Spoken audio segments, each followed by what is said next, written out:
Hi, and welcome to the February 8th, 2025 Green Party Tea with me, your host, Kalia J. Fitzgerald. So we were having some technical difficulties, but I am here. Woohoo! So I'm glad to have you all here. If you would have told me a year ago on Kendrick Lamar's Football Sunday that I would be here on Bad Bunny's Football Sunday, that this was going to be happening, I would have said no. But here I am, and I'm like, woohoo! So yay us. I'm going to start the show off with some good tea that has been going on with the Green Party. So I'm going to start with the coming on up part of things, and I am working on how to get things to pop up on my screen. But until then, I'm just going to have to do what I know. So you won't be able to see it, but I'm going to tell you all about it. Okay, so we have first and foremost coming up in the February 21st nomination convention. This is by the Green Party of Michigan, and they are still looking for candidates to run for U.S. Congress and statewide offices. So if you are 18 years and older in Michigan, and you want to run for local city councils or township boards and local school boards, 25 years and older to run for U.S. Congress, Michigan State Representative, State Senator, Michigan Governor, and more. You do not have to live in a U.S. congressional district until after you are elected to Congress. These are national offices. So it does say make up to $174,000 a year plus $1.2 million in travel and office expenses. No high school diploma is required. Run in the Green Party for U.S. Congress or Michigan State Representative and make your voice heard for change. They're giving you a rundown, basically what you can get running for U.S. Congress. Public can support the Green New Deal economy of the future. $1,200 a month for universal basic income. UBI is something that we have been talking about for a minute, and I am a strong supporter of UBI. If we did have it, then a lot of people would not have to worry about a lot of things, and that includes the disability community, who I have been a strong supporter and will continue to be a strong supporter of. So if you have not heard of UBI, universal basic income, please look into it. Please ask me about it and we can talk thoroughly. They are also saying, and apart from the universal basic income, universal health care and free college tuition instead of endless wars and more corporate handout for billionaires. To become a Green Party candidate, they ask that you contact, let me make sure I got it right. Contact Sherry Wells as soon as you can, at SHERWells@tm.net. And I won't put the phone number out there, but I will give that email address again. That's SHERWells@tm.net. She will need your completed candidate vetting questions, just a few words or sentences for each question, and the state paperwork, which is 3 forms completed before your name can be submitted for party nomination at the convention and placement on the ballot. Sherry can supply you with websites where the forms can be found. The Green Party of Michigan will be meeting to confirm our candidates for state and federal offices on February 21st from 9 a.m. to 5 p.m. This meeting will be in person at Unitarian Universalist Church of Greater Lansing, 5509 South Pennsylvania Avenue, Lansing, Michigan, 48911. And they do have a Zoom link that is available so you can register in advance. So that is always a wonderful thing. So as of right now, for the Green Party of Michigan's 2026 U.S. congressional candidates, they do have Douglas Marsh, who is running for U.S. Senate, D. Edo Wilcoxon, I'm not sure how to pronounce that one, who is running for Congress in the 13th district. Shout out to 13th districts. Okay. Brenda Sanders, who's running for Congress in the 12th district. Douglas Campbell running for Congress in the 11th district. Jim Cascia running for Congress in the 8th district. Clyde Shabazz running for Congress in the 6th district, and James Bronke running for Congress in the 5th district. So that is a total of 1, 2, 3, 4, 5, 6, 7 people running for Congress in the state of Michigan. So if you live in that area and you are intending to run for state, local, or federal offices for the state of Michigan, you have up until the 21st nomination convention to get your information out to Sherry Wells so you will be able to get on that Michigan Green Party ballot.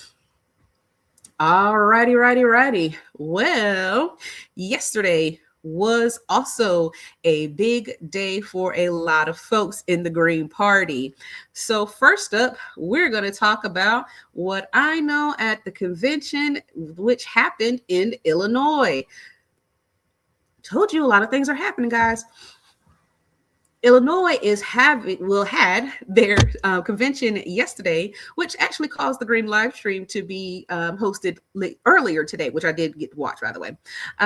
So they have Griselda Romero, who is running for governor, along with Evie Ardnell, co-host of the Green live stream, running for lieutenant governor.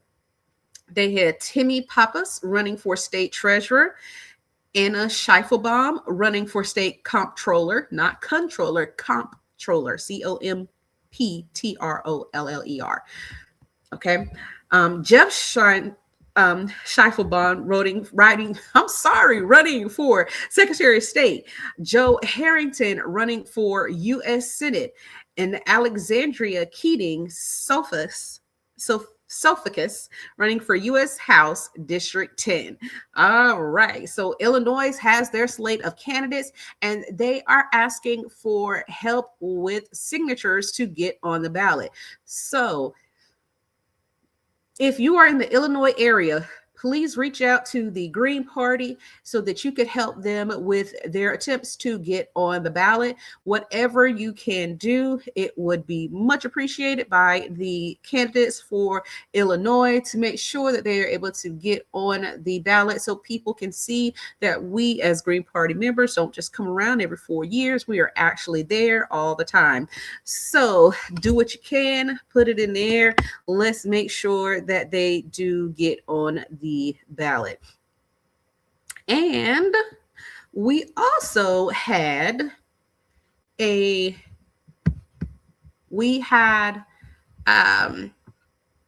North Carolina had our convention yesterday as well. And when we had our convention, we were able to ensure that people were able to see what was going on, who we had, and all things like that. So I didn't mean to do that at all. I was trying to show you guys the video from yesterday, if I could bring it up. So it is a video that we had on yesterday that was the speeches from our Green Party candidates. And I'm trying to see if I can bring that up and show you guys. So let's see if I can get this happening. I don't know, and I'm going to hope so. So let's see if I'll be able to do it. So I'm going to try it. Okay. Yeah, I'm going to try. And this was the thing that was kind of getting me like, can I do it? Can I do it? Can I do it? So I'm going to try and see what it will let me do. Okay. Yeah. Oh, I don't know if it's going to let me share the video.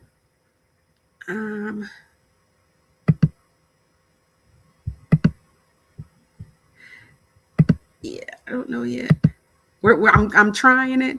I'm gonna try it again and see what happens because I have it up, ready to go, but I'm not sure how that's working out for me quite yet.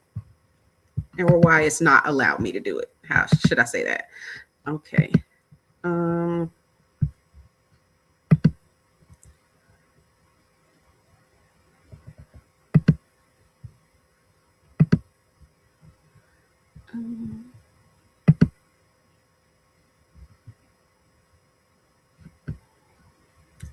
okay.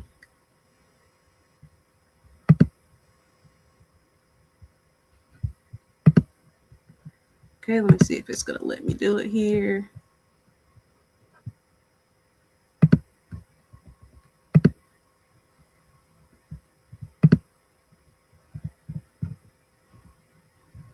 All right, can you all see it? I don't think you can.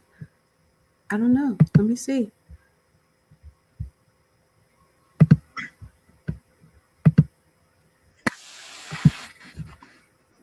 I don't think.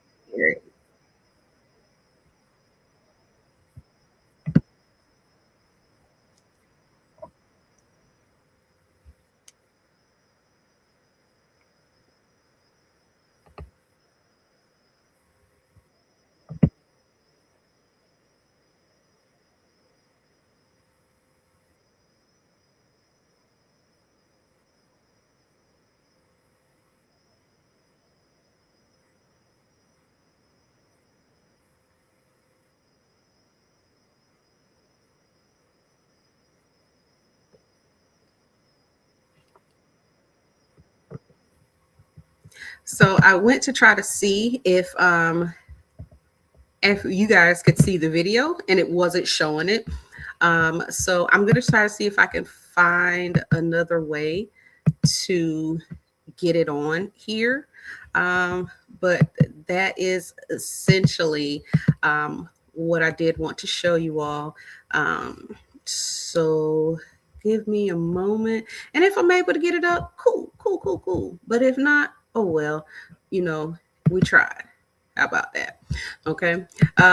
So while I'm trying to get all that done, I'm going to go ahead and give you that list of folks that did come out as the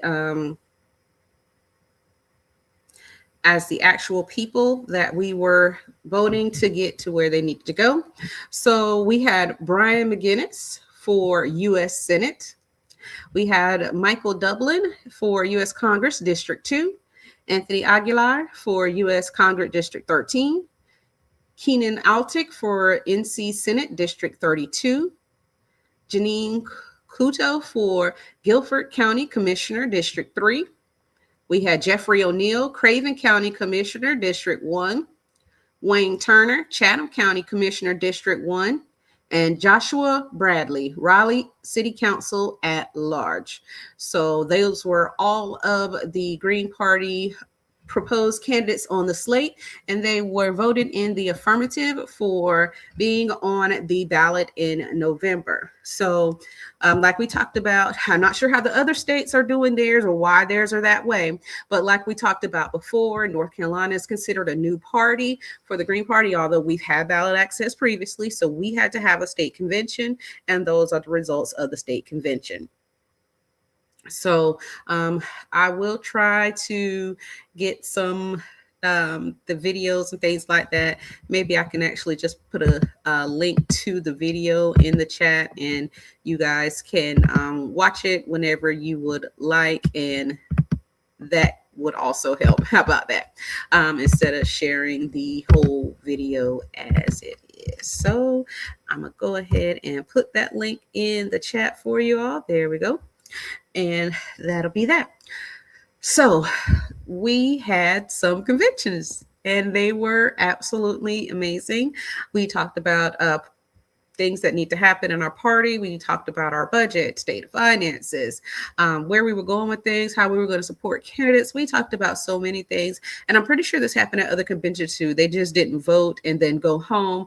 As you can see, Michigan said theirs is 9 a.m. to 5 p.m. So I really doubt that they're just going to vote and then go home. They have other party businesses get taken care of. So if you are a member of these parties, Please make sure you attend the conventions. The reason that we want you to attend the event conventions is to let us know if we have the support of the party that the candidates will need to move forward, like volunteers for the campaigns and things like that. And we also, most importantly, want to hear your voice. These candidates are coming out because they are nominated by the Green Party, and we want to know that the Green Party members are putting their voice behind these candidates, not just a select few, but the Green Party as a total for that state. And so I think it's very good that they not only have the in-person option, but it is a hybrid because most of them are available to have people on Zoom. So there are Zoom links available as well. So I think that is always a great and wonderful thing that is happening. So again, please engage with your state Green Party, your chapter Green Parties, and all the Green Party ways that you can. Mutual aid is a wonderful thing to be able to interact with in your local Green Party, because you won't know, well, the state at large won't know what your local community needs without it. And one of the things that came up in our state meeting was that we needed a platform for Black Americans. And being that it is Black History Month, I thought that that was a very great topic of discussion to have, because a lot of other parties either talk about it but don't do anything about it, or they don't talk about it at all, like it should not exist. And there are a lot of Green Party candidates running on things that have to do with the Black agenda. However, that information is not getting out there to the Black community for them to actually understand that, yes, we are out here. Yes, we are doing things. And yes, we want to see you.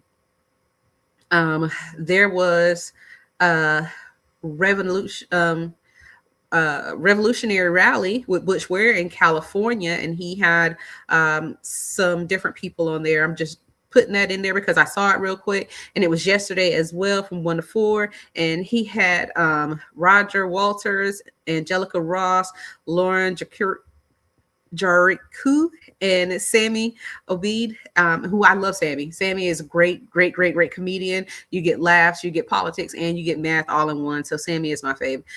So they did have that. And I believe that the event went very well. Nina Turner also endorsed Butch Ware for governor. So I just wanted to put that out there before I finished that information I was talking about. It was just an aside, and it was just because I saw it. Please don't take that as me saying, oh, the Black agenda is not important. It was just something that I saw. So I really wanted to put that out there. So as always, you know that I talk about things and I like to go to the source. So if you go to gp.org, you can either go to the platform links at the top, or you can go to gp.org/platform, and you will see that information is up there. Okay. And with that being said, I want to take you to the parts that I will say are in the things that the Black agenda should be talking about, because you have voting rights. Okay. That's something that has to do in the Black agenda. You also have families and children, alternative community service,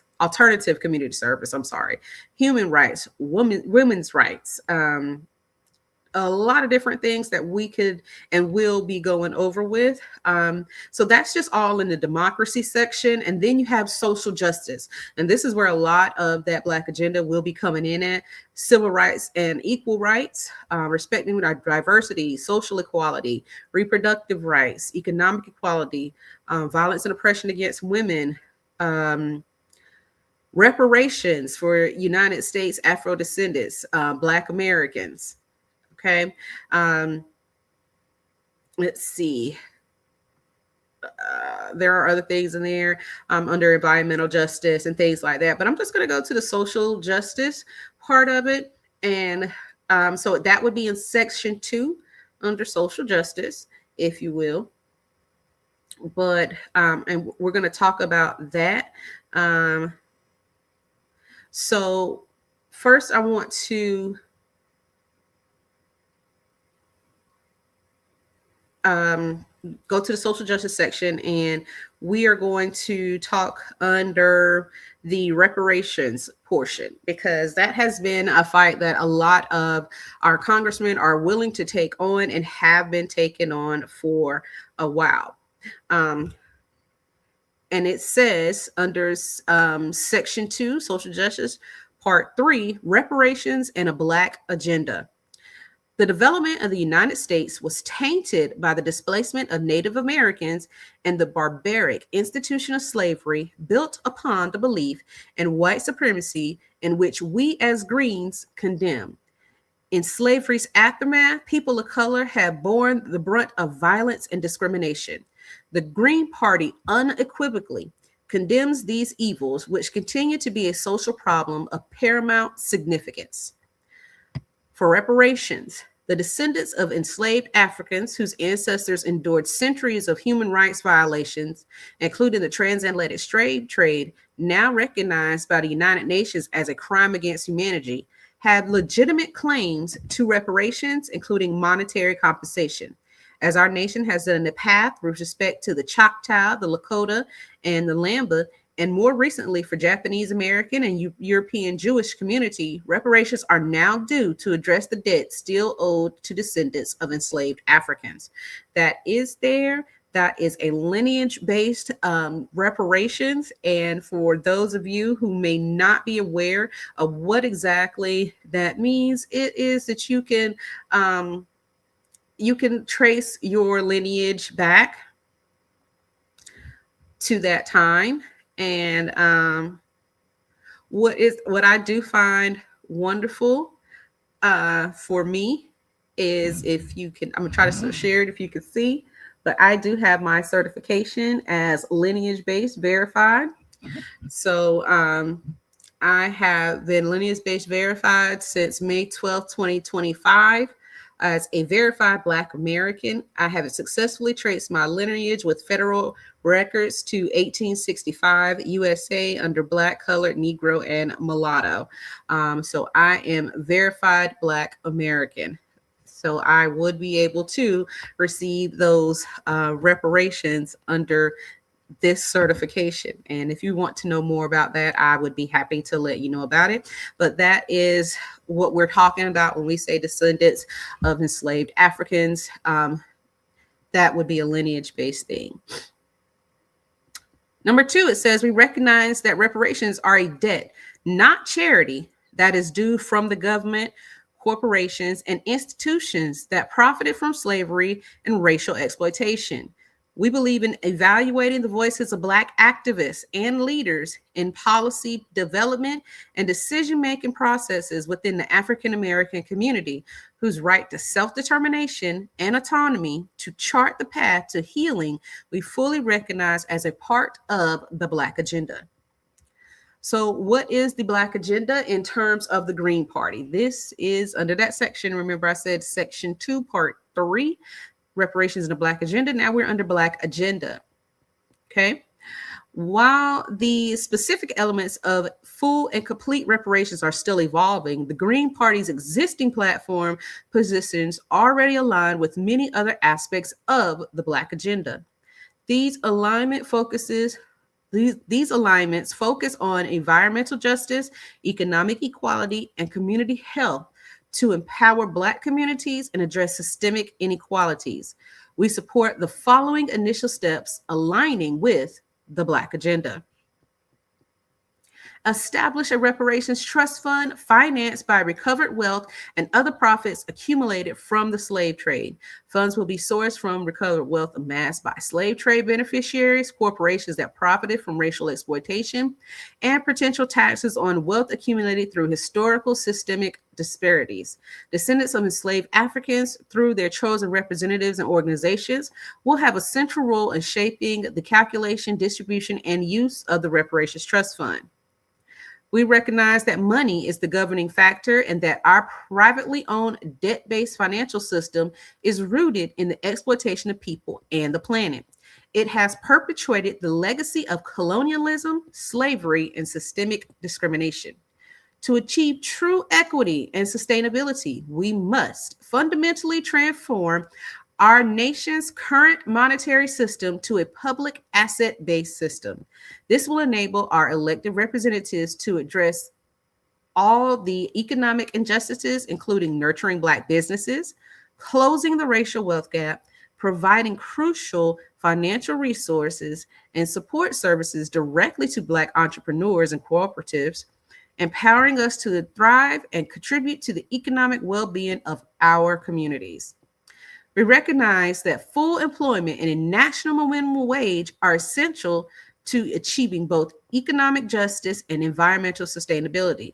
We support prioritizing green jobs and investment in historically disadvantaged communities, alongside policies like worker cooperatives and a guaranteed minimum income funded by progressive taxation to finally break the cycle of poverty and end environmental racism. It is a thing. Environmental racism is really a thing.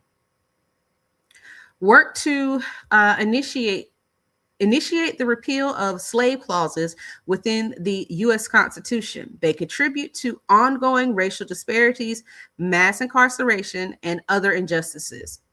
Work to restore lands stolen from Black communities through various discriminatory practice, like the sharecropping system and land ownership restrictions that continue to impact Black farmers' opportunities and success. We also demand access to safe, secure, and affordable housing, free from discriminatory practices like redlining and forced evictions. We support policies that empower us to plan and preserve our land or neighborhoods, prioritize community needs over large-scale development, and invest in culturally sensitive revitalization efforts. Support the release of all political prisoners held by the USA. We reject the authority of the United States to imprison Black individuals whose imprisonment stems from their defense of Black people's democratic and self-determination rights, regardless of the specific location or movement associated with their activities. That is a big one. A lot of people don't know or are not aware, but that really is a big one. There are a lot of people who have gone into the prison system because of the movements that they were thinking about, or had to go overseas, like the late Assata Shakur, sorry, and were not really given their lives back where they were, or as Assata was, or are home, but they are in prison for trying to do what they could to fight for Black lives. Support existing historically Black colleges and universities, HBCUs, and education and development funds. Take action to overcome the effects of over 200 years of racial discrimination, including ending official support for any remaining symbols of slavery, especially calling for the removal of the Confederate flag from all government buildings, and addressing issues like racial profiling, police brutality, voting rights, and access to language resources. Some people don't think about language as a racial type of thing, but when you think about enslaved Africans not only knowing their language, but having to communicate with other enslaved Africans who didn't speak their languages, and then having to learn a new language on top of that, there were a lot of languages that came from that. You have Creole, you have Geechee, you have Tut, you have so many languages that came from that. And then you have the AAVE, which is the African American Vernacular English. These aren't broken standards of English. These are just ways that English is taught. When you think about English, I think about Sun Michaud, who is a professor at Harvard who talks about the language, and he himself is a Gullah Geechee native. And when he starts talking, a lot of people, when he starts talking his native tongue, and I have to say it like that, when he's talking his native tongue, Geechee, you cannot understand it for a lot of people. I've been around a lot of Geechee people when I was at Francis Marion University in Florence, South Carolina. A lot of people came up from Charleston and they started talking. I was like, whoa, what is that? And then, after being around them for a while, I was like, okay, I get it. This is just, I get it. I feel it in my bones. I feel it in my soul. I get the language. You have to listen to it.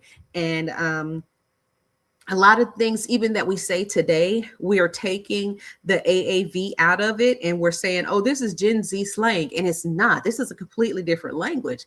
And so it kind of pulls at my heartstring when I hear Gen Z slang, when it's something like something that we've been saying in the Black community for many, many years.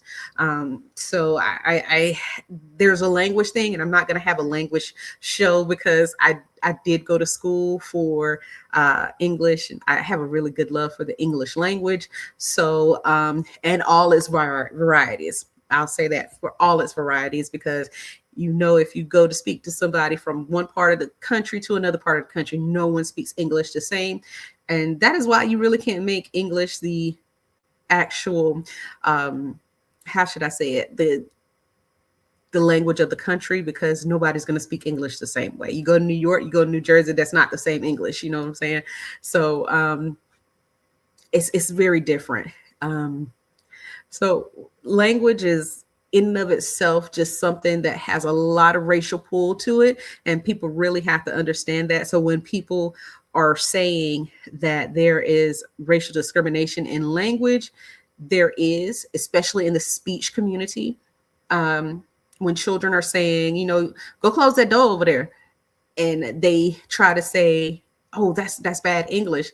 It's not. It's something they hear in their home. That's just what they do. But it doesn't have anything to do with the inflection of how they say it with their tongue or anything like that. They're able to say these words, but this is just their native language and how they speak. And that's not a speech impediment. There are different things. So I strongly advise people who are thinking about language restriction to actually use resources. And Sun Michelle is a great language resource to use when you're thinking about people speaking English and how that affects different people in different ways. We oppose, and I'm going back to our Black agenda. Sorry about that. I got off on a tangent because I love English. We oppose discriminatory English only pressure groups. We call for a national language policy that would encourage all citizens to be fluent in at least 2 languages. I love it. I love it. I love it. This is number 10. We strongly support the vigorous enforcement of civil rights laws, the aggressive prosecution of hate crimes, and the strengthening of legal services for the poor, including Black women. We pledge full partnership with Black women as archetypes of our liberation, wielding power equally to build a world free from oppression. Self-defense. When facing violence, the right to defend ourselves is intrinsic. While advocating peaceful solutions, we affirm self-defense as a tool for justice. Voting rights. Winner take all denies true representation. We demand proportional voting systems that amplify Black voices, reflecting our diverse aspirations. And then we have number 11, which is the last part of the Black agenda. Protect and preserve African American cemeteries. We call upon government agencies at all levels to protect and preserve African American cemeteries in the U.S. and its territories. Special attention is needed to ensure that these sacred burial grounds are identified and appropriately marked to prevent accidental or intentional desecration. The erasure of African American history, such as desecration of African cemeteries, is the bedrock and foundation of white supremacy. Desecration is one of the physical manifestations of genocide and historic trauma.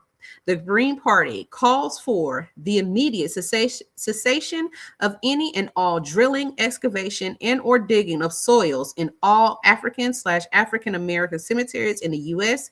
and its territories. We call for the Department of Justice to bring criminal charges against all parties involved in the desecration of any such cemetery. We call for reparations and the immediate repatriation of all remains and bone fragments previously displayed from any such cemeteries to the descendant community. The destruction of cemeteries and graveyards is understood to be a distinct form of cultural violence. Cultural destruction during genocidal campaigns is a dimension of genocide itself and is evidence of the intent to completely erase the targeted group from existence. And that is from Killing the Dead, The Logic of Cemetery Destruction During Genocidal Campaigns by Noah Kregliger, European Institute, March 6, 2003. And then it gives you a whole bunch of information. And then the last part is, we understand that such desecration is a violent political, cultural, and spiritual act perpetrated by those holding political and economic power, committed to erasing the legacy, significance, history, memory, and ancestry of the oppressed to dominate, hold hegemonic power. Desecration seeks to launder and plunder sacred lands, thus transferring wealth from vulnerable groups to land owning aristocracies. All right, so that is the Black Agenda as talked about from gp.org/platform under Section 2, Social Justice, Part 3, the Reparations and Black Agenda.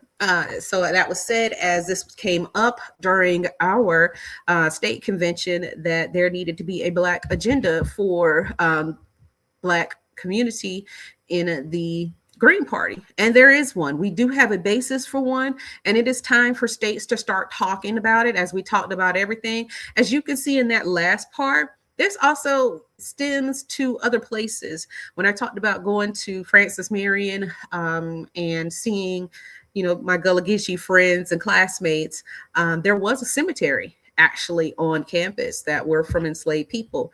And it was not given the reverence that it deserved, in my opinion. There were actual slave shacks on the campus as well, as it used to be on a plantation. And when I thought about it, it didn't scream to me, this is a place that deserved respect. It was just a place that was, at my school, at my college. So of course, you can imagine, it was a PWI college. So, and that's a predominantly white institution. So when we had like Halloween, they would go and decorate the cemetery. And I'm just like, why are they doing that? This is like so rude. But, the school did not seem to mind or care. They had different tourists come through and see the slave shacks and the cemeteries and things like that and talk about the school. And it just didn't feel the same to me. But I do encourage people to think about those cemeteries, because when I was reading the part about it being the total erasure of people and their memories and their personhood during a genocide, it immediately brought to me the mind of what's going on currently in Palestine and Sudan and Congo, where you hear that people have been murdered in mass, and then you hear about them going to desecrate their graves, their mass graves as it is. You didn't even know who was going in there in the first place, and now you're going to desecrate those graves. So now, to me, this is an ongoing genocide, and these people who have been murdered during this genocide are not just having to have their lives stripped from them, but they're having all dignity of their personhood stripped from this world. In Palestine, it's not like there's a terrible amount of people in there. You hear about 2 million, 3 million people in Palestine, and then you hear about Congo. It's like 2 million dead already, and they're still going. It's just like, wait a minute. So the amount of people in one whole area is the amount of people that have been killed already in another area. How many people are actually there? What is the percentage? What's the population? How is this continuing to happen that no one is trying to stand up for this? And then you think about, it's their own government's fault. It's their own doing. It's this, that, and the third. Who really says that about people getting killed? These are innocent people. It's not like these are people that are in the military. Every one of the civilians that is in, and they're all civilians. Honestly, you can't tell me that in Gaza there's anybody but civilians. I don't see any tanks that they own. I don't see anything that they own that would put them as a part of a military. Everything that they get is something that had to be given to them through Israel. You have to know that, because they live in an apartheid state. So everything that comes in and out is absolutely controlled by Israel. So if they have water, if they have lights, if everything that comes from Israel. So they live in an apartheid state. Tell me how you can say that they are a military. Same thing in Congo. Those are children, 2-year-old children mining. Do you think that if these 2-year-old children, and sometimes you do see 5-year-olds in a military outfit, but that doesn't mean that they want it to be in the military. They might have, oh yeah, when I grow up, I want to be in the military, but when they grow up, not while they are still child. And there are children that are forced to be in the military sometimes, but that doesn't mean that that's what they want to do. In the Congo and in Sudan, you have military forces fighting against each other, but you do still have the civilian population. That's just like in America, if the Air Force was going to fight the Marines. Okay, the Air Force and the Marines are fighting. Why do the civilians between those bases have to suffer whatever is going on between them? They shouldn't, but that is exactly what happens. And then you're saying that, oh, well, they shouldn't have those Air Force and Marines fighting. Well, who shouldn't have them fighting? Because somebody is obviously paying them, because how do they still have weapons and ammunition? Okay, so then you look behind it. Oh, well, the government is paying for it. Okay, why is the government paying for it? Because somebody's paying the government. And who is the government? And then you start looking at, the United States. Oh, well, yeah, because Russia, maybe, absolutely. China, maybe, absolutely. The UA, number one cash cow, okay? City of gold with no gold mines, you guessed it. If you are still going to Abu Dhabi and Dubai and all those places, you are complicit in genocide. Definitely complicit. If you don't know anything about BDS, boycott, divest, sanction, I'm not going to say you're complicit, but I'm going to say use your resources and start to understand that this is more than what you see, but it is exactly what you know. It is exactly that genocide is happening, and there are a lot of children that are suffering. And as Imani Barbarin has said over and over again, whenever you have these things like the pandemic, you are going to have a disabling event, and a disabling event makes people say, oh, well, they were disabled. We can't do anything about it anyway. Survival of the fittest and all these types of nasty things. And then you want to say, oh, well, if they're so unhappy in the country that they're in, they should leave. Well, if you knew anything about actually going from one place to another, including countries, then you would know that it is very, very, very hard to get a passport to another country if you are disabled. So imagine the intellectually disabled people in Gaza who might have tried to get out before everything started, during, while, it doesn't matter. That is hard. They can't even get to Egypt because Egypt won't allow it. And I think of, I cannot remember his name right now, but I know he was talking with the dogs as they were tearing his body apart. And he was just saying, Habibi, Habibi. And it broke my heart because he was mentally disabled, and he thought the dogs were playing with him, but they were not. And that is the kind of evil that you're dealing with. That is the world that we are living in. And the things that are happening to the Black American community right here in the United States are happening to other communities across the world that are facing oppression, that are facing colonialism.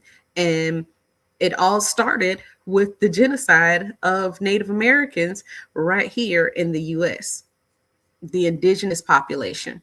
So to think of the US as anything but a genocidal country, a country made off of the blood and struggle of people, and I'm kind of, y'all know I'm a crybaby. It kind of strokes the heart in a way that hurts deep in the soul. So if your party isn't talking about a restorative Black agenda, if your party doesn't have an indigenous agenda, and I just want to go on the record and say right below that reparations and Black agenda part, there is a agenda for the indigenous people and so on and so forth. So please look up gp.org/platform so you will be able to see that we are more than just lip service. We are actually here to make things better. And we work for that. And our candidates work for that. And they are 100% behind this platform. Them being in office is not a threat to anyone who believes in equality and freedom for all. It is only a threat to white supremacy. And the Green Party says that loud, and they say it proud, and they are not holding back on it. They are not saying, oh, but what about, they will stop you right there. You try it in the Green Party and it's not going to go well for you. We talk about it several times and we have plenty of conversations. I'm on many committees at the state and local level, and there has not been a time where someone hasn't said to me, hey, this is going to happen this way, so and so and so, and it not have something that is going to be protective of any diverse community. So when I talk about having different people in the room to make policies, this is something that the Green Party would back me up on, because they also want to ensure that every voice is heard. If that is the indigenous community, Black community, brown communities, disabled community, LGBTQIA2 plus community, whatever community there is that you could think of, dog lovers, cat lovers, everybody, we got you, because there is a voice that deserves to be heard. And even Hawaii, I get it. Sometimes people don't believe me, and that's okay. That's okay. That's all right. People don't believe what I'm saying. And I like to to prove people wrong, but there is a section called Justice for Native Hawaiians, Kanaki Malawi. I think that's what it is. There's rights of the disabled, youth rights, GI and veterans rights, consumer protection, adoptee rights, religious freedom, and secular equality.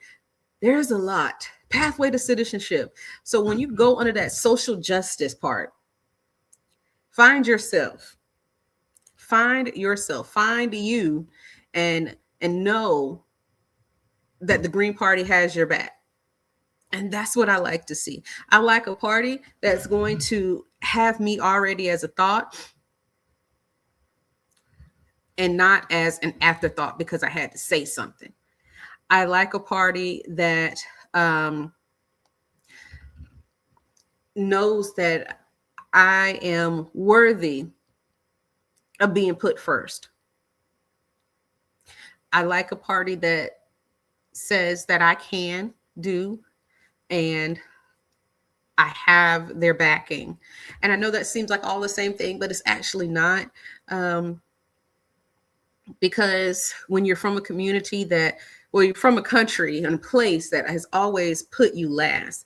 You hear it all the time. The most unprotected woman is a Black woman. And here I am sitting in my Black woman self, knowing that a political party, a group that I have chosen that didn't choose me, that I've chosen, I chose, because the Democrats choose, who they want to be Democrats. They're like, oh, well, you were born this way, so you must be a Democrat. And if anybody says that you're not a Democrat, then they are calling you a Republican. So you hate this party people, so you automatically are a Democrat from birth.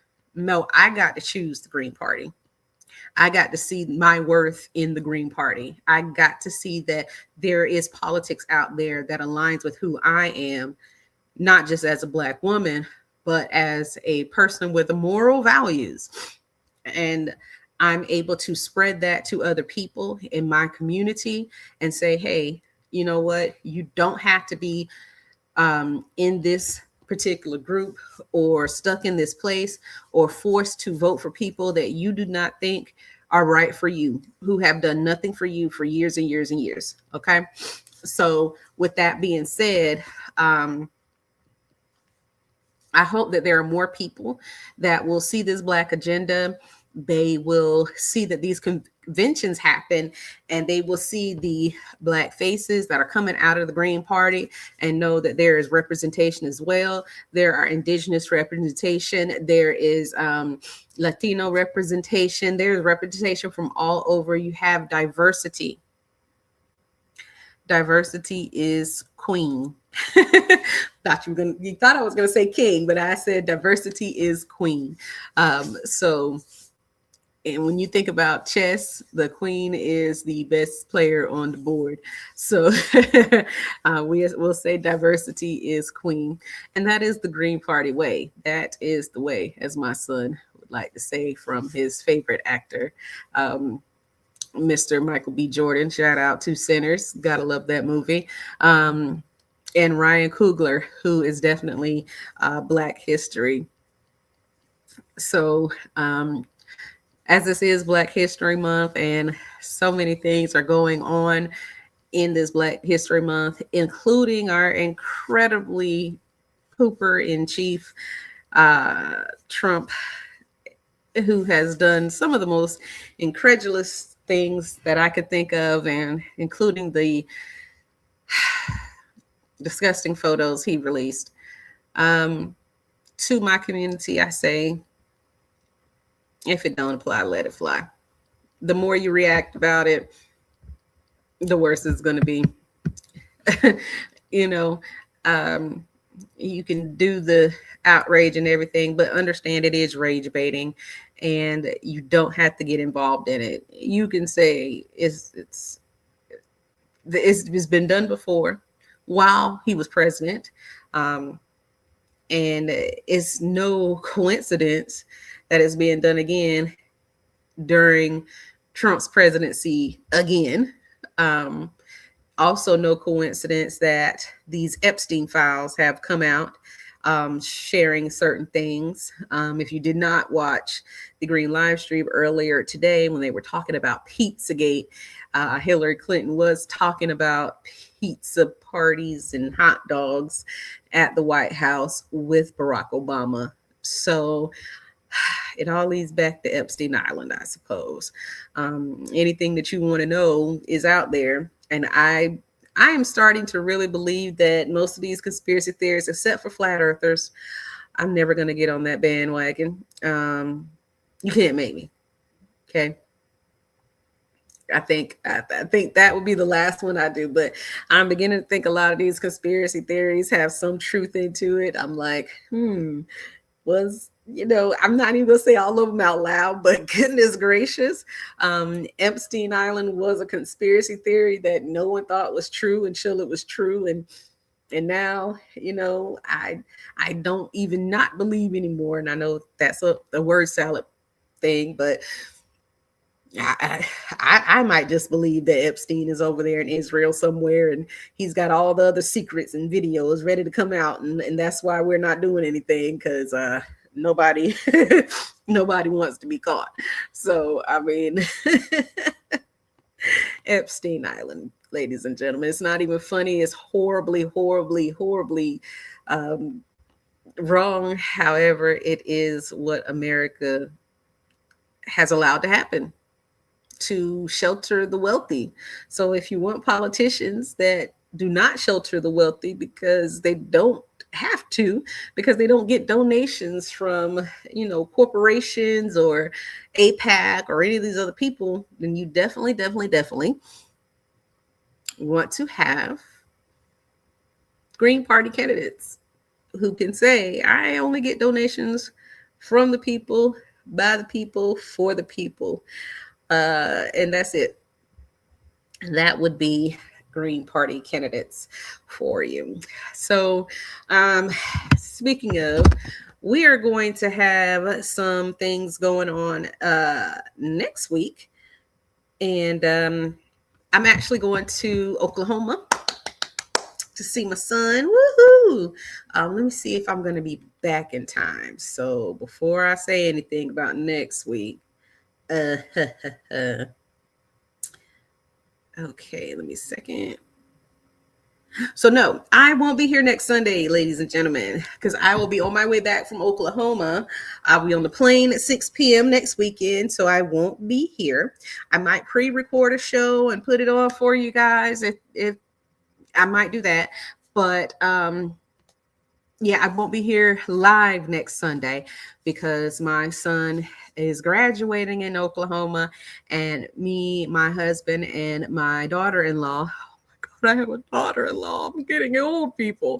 Me and my husband and my daughter-in-law and his aunt and her two little girls are coming together in Oklahoma to be there for his graduation. So I am very proud of him, wishing him the best. Happy graduation, Jaheem. Mommy and Pops loves you. And he will be graduating, and then we'll be coming home on Sunday. So again, no live show next week. Might have something pre-recorded or do something on that Saturday, not quite sure, and let you all know what the tea is. But if you have any tea that you want me to spill for you, and you are with the Green Party or know a candidate, Green Party, anything like that, please let me know, and we will go ahead and get your information on to the show. You can reach me at my link tree. Yep. Yep. Let me get to that link tree, and I'm gonna put that in the chat. Sorry about it. Yeah, I'm gonna put it in the chat because I forget sometimes. And it is, yeah, it's never going to tell me right off the, okay. It is Linktree, or link, LINK, tree, tr.ee/green party _T. I think I put that in there correctly. Yep, there we go. Link, LINK, tree, tr.ee/green party _T. And you will see all my information there, some information about the Green Party, and you will see how to contact me as well. Sending me an email is the best way, so I can go ahead and get you on or get anything you want on there. So with that being said, I know that the feetball game, as one of my friends like to call it, the feetball game has started, and I know that Bad Bunny is playing. Halftime joke. So I'm going to let you all get back to it, give you about a minute and a half back in your day. Much love from me, and we will keep the tea warming until next time. See you later, and let's hope that all of these, what do they call them, tech difficulties go away. Good night, everyone. Have a good one.